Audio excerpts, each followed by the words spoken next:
Pues hola, buenas tardes, yo soy Fernando Azcárate. Eh, eh, Hablaré un poco de la producción y bueno, la producción ha cambiado mucho. Incluso ahora decimos producción y digo ahora los últimos 400 años, no sé. Y porque producción, comúnmente cuando pensamos en producir algo, pensamos por ejemplo en una cuestión de la industria, ¿no? De la industria que entonces pues alguien que trabaja en una fábrica, en la jerarquía que sea de la producción de una fábrica, lo que sea que la fábrica hace ya no le pertenece a aquellos que trabajan ahí, ¿no? Yo estaba pensando en la praxis griega, porque lo que sucede con la praxis es que lo que uno hace, lo hace a uno, ¿no? Muy diferente a como pues producimos ahora, qué sé yo, alguien que trabaja en un restaurante, ¿no? No necesariamente el platillo que está cocinando es de él, lleva su firma, lleva su ser, ¿no? Sino que más bien pareciera que ese platillo es un producto pues para que esté así a la venta, ¿no? Esto me parece muy importante. Yo he tenido la fortuna de escribir 2 libros, ¿no? Y si alguien me preguntase cómo es que he llegado a producirlos, que producir es un verbo muy importante en lo que quiero decir. Si alguien me preguntase cómo he llegado a producirlos, pues lo he hecho por lo que se me ha ocurrido, ¿no? A mí, algo que me gusta muchísimo en particular, no sé, al resto de la gente, es leer mucho, porque siento que leyendo mucho, eso piensa mucho solito. Eso piensa mucho, y a mí no me toca nada más que estar vagando entre las asociaciones que eso va produciendo, ¿no? Y entonces pues lo que termino haciendo es plasmando eso en un libro. Y entonces, les hablaba, no sé cuántos verán este video, pero les hablaba de la praxis griega, en donde uno es lo que hace, ¿no? Y eso hasta cierto punto lo retoma Marx, no así como lo planteo, porque para Marx lo que se produce es lo que se es, ¿no?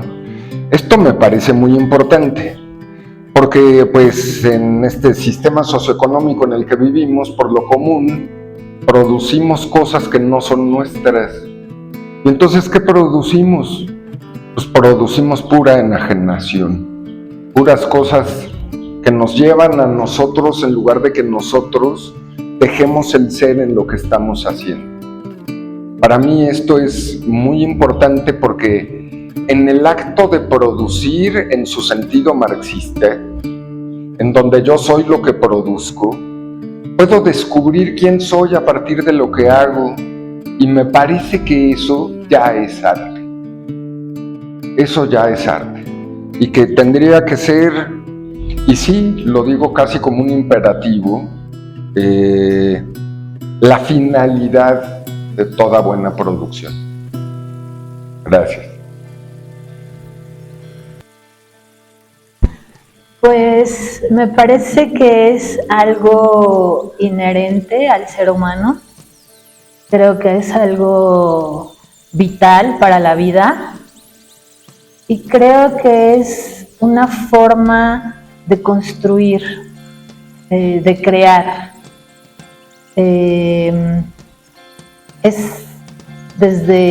Pensemos desde el psicoanálisis, es transformar, ¿no? Poder cambiar cosas, como los deseos reprimidos, como el sufrimiento,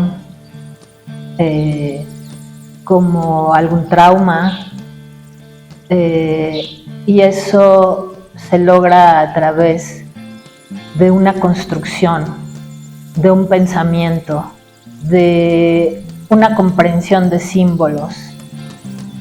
Y creo que todo mundo lo hacemos, incluso inconscientemente y permanentemente.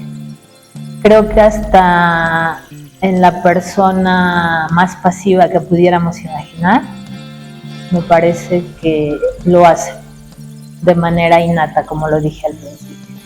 Y es algo bastante bello y es algo bastante necesario. Hola, muy buenas tardes. Bueno, yo para este congreso de la producción y la palabra trabajé un poquito una propuesta genealógica pensando a Freud como un literato, ¿no? En su estatuto literario, ¿no? Y en ese sentido trabajé, siguiendo a David Roas, la posibilidad de pensar a Freud inscrito dentro de la tradición fantástica, ¿no? Como todo el siglo XVIII, siglo XIX, propone una desecularización en donde la diosa razón se plantea como la única posibilidad de hacer conocimiento, ¿no? Y por lo tanto tiene como cierto efecto análogo a la represión, en donde lo oscuro, lo monstruoso, ¿no? Queda relegado a otro lado, ¿no? La razón engendra monstruos, ¿no? Decía por ahí un pintor, ¿no? Por otro lado, trabajé posteriormente la pregunta, ¿no? De si el psicoanálisis, entonces, aplicado al arte, como a veces lo hizo Freud, podría ser pensado, ¿no? Y seguí su versión, ¿no? Que propone Lacan, en donde más que aplicar el psicoanálisis al arte, tendría que el analista sentirse inspirado en el arte, ¿no? Es decir, vivirlo como un precursor de la creación, que implicaría, digamos, el acto analítico, el espacio analítico, y por lo tanto, ¿no? Hacer a un lado pensar el arte como una formación de compromiso, ¿no? Como algo que puede ser interpretado. No es interpretable porque ya es interpretación del mundo, ¿no? Roberto Piglia decía justamente, ¿no? Que los poetas desde Homero ya habían entendido perfectamente que había ciertas cosas sobre las cuales el psicoanálisis hablaba, pero que los escritores habían hablado antes, mejor, y que a veces preferían callar. Entonces, para mí, el tema de la producción justamente tiene que ver con la posibilidad de que en el espacio analítico, si la neurosis y la compulsión a la repetición insiste neciamente, ¿no? En realizar lo mismo, ¿no? Se pueda crear algo de la lógica de lo diferente, ¿no? En el mismo estatuto que lo hace el artista, ¿no?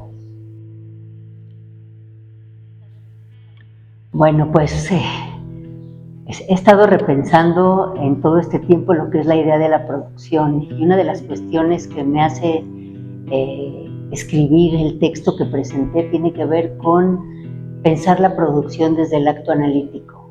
Desde el acto analítico, ¿por qué?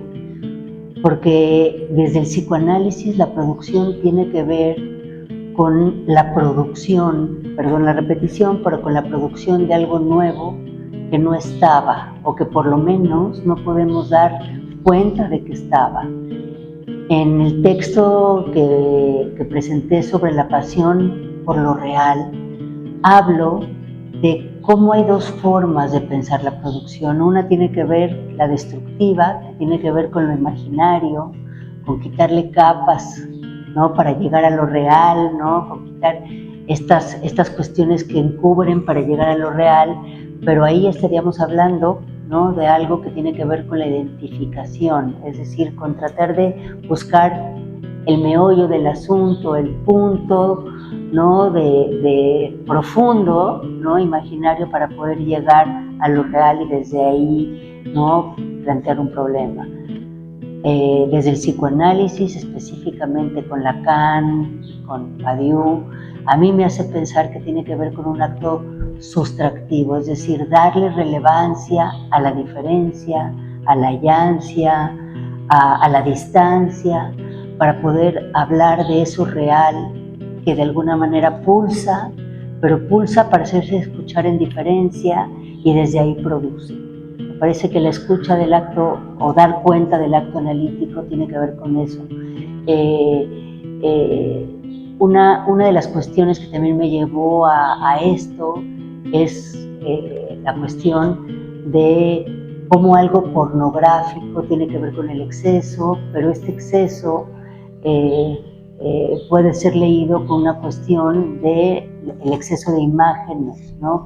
que perturban y que exhiben todo a detalle de tal manera en que incluso nos pone ciegos al tema, ¿no? Y la cuestión de la pornografía, en tanto eso que se mueve y que de alguna forma no podemos dar cuenta solo por la distancia y por lo que se sustrae, ¿no? Y lo que de alguna manera hace movimiento. Bueno, desde ahí la producción, el acontecimiento, para pensar son simplemente ideas importantes para pensar la clínica, para pensar el acto analítico, para pensar el mundo desde el psicoanálisis. Hola, ¿qué tal? El día de hoy se buscó el objetivo de transmitir cómo la transferencia y la transversalidad son dos herramientas que podemos utilizar ante las situaciones de violencia estructural, violencia en las instituciones y estos fenómenos que desprenden al sujeto de su humanidad. Es importante llevar estos discursos a escenarios en donde podamos divulgarlo y encontrar o transformar esas pautas de intervención, ya sea a nivel clínico, cultural, pedagógico, artístico. Creo que lo importante es utilizar estos conceptos que nos van a dotar o nos van a enriquecer para nuestra práctica, ¿no? En mi caso es la práctica con niños y adolescentes, entonces es muy enriquecedor el poder hablar de estas problemáticas que hay en lo social, en las instituciones, y cómo justamente nuestra cercanía, la transferencia con el trabajo que se genera en el espacio clínico, en el espacio educativo, nos ayudan a transformar todos estos padecimientos y síntomas que acontecen en estos sujetos de intervención, ¿no? Se ha dejado de lado este estatuto del niño, del adolescente, este estatuto del juego y de la creatividad, y de cómo juntos se puede generar un nuevo saber, ¿no? Entonces es necesario retomar ciertos saberes, paradigmas, como psicoanálisis, filosofía, el arte, la literatura, que nos ayuden a generar una nueva posibilidad, abrir y construir una nueva posibilidad. Un gusto el poder compartir esta experiencia, este saber, y a seguir trabajando por cambiar nuestra construcción de la realidad. Hola, ¿qué tal? Yo soy David Bucio y bueno, con respecto a mi participación y lo que es la producción desde mi trinchera como artista plástico y su conexión con el psicoanálisis, creo mucho en la producción, en la parte del proceso creativo sobre todo, como esta parte de indagación sobre lo que nos ha servido como herramienta para sobrepasar procesos, pero también lo vinculo un poquito con, quizás suena inconexo, pero no lo es tanto, la parte por ejemplo, del ritual romano de exorcismo, donde se menciona que para poder expulsar un demonio tienes que conocer su nombre, y lo asemejo mucho con el proceso creativo. El proceso creativo es estar indagando, estar rascando, hasta que encuentras el nombre de eso que te está generando esta incomodidad o este movimiento, y justo cuando tienes ese nombre lo puedes confrontar, procesarlo y crecer a partir de ello. El proceso creativo como tal lo entiendo, la obra final sobre todo, lo entiendo como el sobrante, y no en un sentido de expectante, de despojo, sino también en el sentido de abundancia, ¿no? Me sobra tanto que tengo este excedente. Lo entiendo como una especie de capullo de algún insecto que tuvo que, ante el estrés de que su piel le apretaba, tuvo que crecer y evolucionar y mudar de piel. Y es para mí la obra final, el registro de ese proceso que se dio. Y bueno, pues hasta aquí mi participación. Gracias. Muy bien, la idea de la producción para mí es un tema fundamental porque remite a la experiencia que tengo en la vida cotidiana, en mis actividades profesionales, universitarias.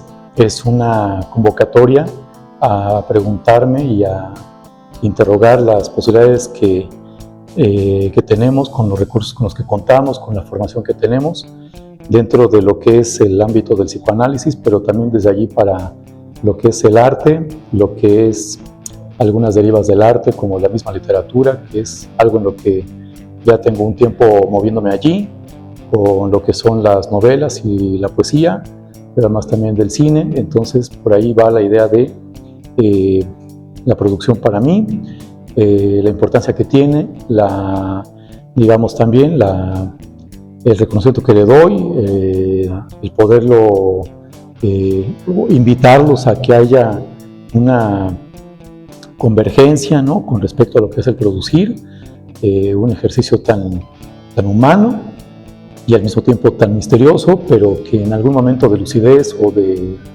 tocamiento ahí de las musas, pues uno genera algo que puede ser desde un pensamiento hasta algo meramente material, y pues esto me parece que es una de las condiciones netamente humanas, y pues a darle con todo desde ahí, ¿no? Producir es también crear, y en la producción, más importante que el resultado, a veces lo es el proceso de movimientos e incluso transformaciones subjetivantes en las que uno quizás al principio está allí, ¿no?, con todo el entorno, con lo que hay alrededor, pero el trabajo hace que todo poco a poco desaparezca, y como en alguna ocasión dijo John Cage, a veces hasta uno mismo también desaparece. Y creo que ese es el momento cumbre de cualquier producción, no haber estado y quedar incluso uno mismo como un residuo. Bueno, pues aquí yo estoy hablando un poco de mi propuesta teórica, la metapsicología de la dimensionalidad, que está contenida en un libro que se llama Psicoanálisis y Mundo Virtual, y pues es una invitación, ¿no?, a repensar conceptos clásicos de las posiciones, en particular de Melanie Klein, a la luz de desarrollos más nuevos. Por ejemplo, ideas de Bion, ideas de Meltzer y algunos otros autores que, si bien no son kleinianos, aportan mucho a la discusión, como lo son Tostin, por ejemplo. Y bueno, esta es una invitación a pensar que esta idea que tenía Melanie Klein sobre que uno tiene un yo muy temprano, tal vez no era tan temprano como ella pensaba. Estos desarrollos de Meltzer sobre el autismo permiten hacer un puente entre el narcisismo primario de Freud y las ideas kleinianas. Claro, esto por supuesto si nosotros añadimos este concepto que estoy proponiendo, que es el de posición sensual adhesiva, en donde básicamente y en pocas palabras la mente se aplana y la fantasía se suspende. Entonces uno se relaciona con los objetos, o de manera superficial, de manera sensorial, de ahí el tema de la sensual adhesiva. Ahí lo que prima son las defensas, las reacciones encapsulantes, las defensas sensoriales, adhesivas, la identificación adhesiva, por supuesto, y lo que no existe pues es un mundo complejo de fantasía que solo aparecería hasta la tridimensionalidad. Entonces es un tema complejo, un tema que necesita desarrollarse muchísimo, pero bueno, creo que es importante que nosotros como mexicanos, como psicoanalistas mexicanos, comencemos a producir, porque creo que es algo que se ha perdido mucho en nuestra época. Entonces es una invitación también a producir, a pensar, a comprender desde nuevos lugares, a no tener miedo a tomar lo que decía Freud, con lo que dice Klein, con lo que dice Meltzer, Tostin, y entenderlo desde nuestra propia perspectiva, por supuesto con el respaldo clínico y de los compañeros. Bueno, pues esa es básicamente la propuesta.